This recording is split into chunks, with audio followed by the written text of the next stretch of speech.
So I could probably make a huge list of DS games that I liked. It's hard to come to 5, so I decided to theme the list.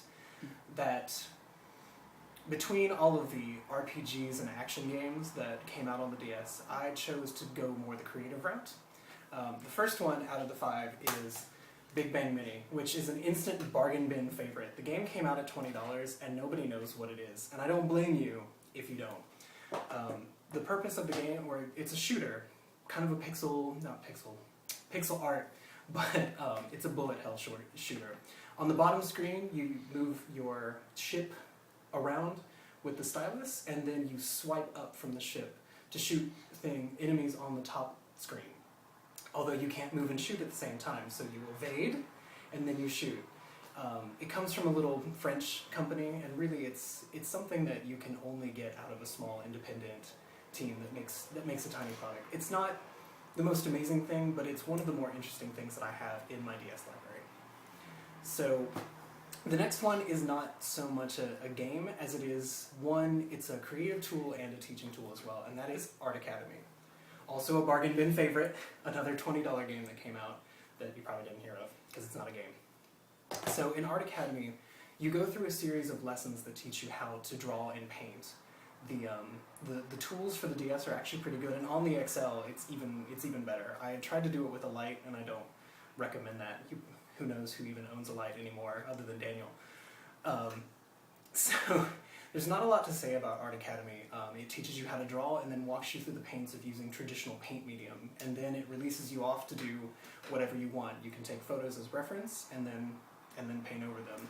Sadly, the game came out at a bargain price, which meant that there's no online integration, and if you create anything on it, it's pretty much on your DS, and nobody else is going to see it unless you show it to them. Alright, the third one is Wario Ware DIY. For me, for somebody who has to write code all day to pay the bills, DIY is an interesting, once again, game to show someone. For somebody who's not familiar with programming, adults or kids likewise, DIY does an interesting thing in the way that it does a lot of interesting things in the way that it shows base level programming concepts to people who would probably not be familiar with them anyway. Things such as loops, conditional statements, objects, all of that are represented in WarioWare to make tiny little micro games. The software is fairly restrictive. You can't do a lot with it, but what you can do on the DS was kind of impressive for what they're doing.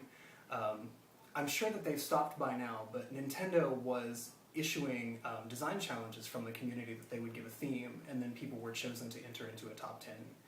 The game content from the company, from the developers themselves, is really probably only accounts for about a fourth of the game, with one other fourth of the game being dedicated to puzzles that are actually solved by using programmer logic.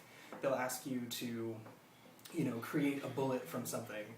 So you're solving a puzzle, but you're using kind of the language of this visual programming tool to do it. It's interesting. It's not for everybody, though. So with that, number 2 is Super Scribblenauts. The first Scribblenauts was a hot mess of poor controls, and really, you could get through every single puzzle in the game with a vending machine and a pair of handcuffs if you were creative enough. It didn't really, even though you could type in just about anything that you wanted, it really didn't do anything. It really didn't benefit you to do that. So, I'm trying to think. It's better. If you like the original Scribblenauts, there shouldn't be anything stopping you from getting Super Scribblenauts. And the last one, and the most important, of course, is Picross 3D.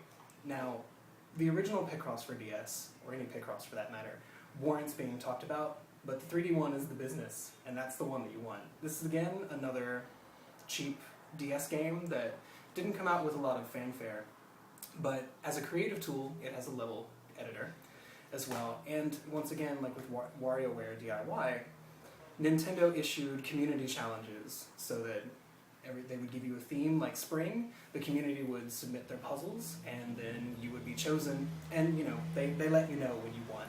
It's nice. That Picross 3D probably has been in my DS longer than any game that I've owned over the life of the system. And that's my top 5.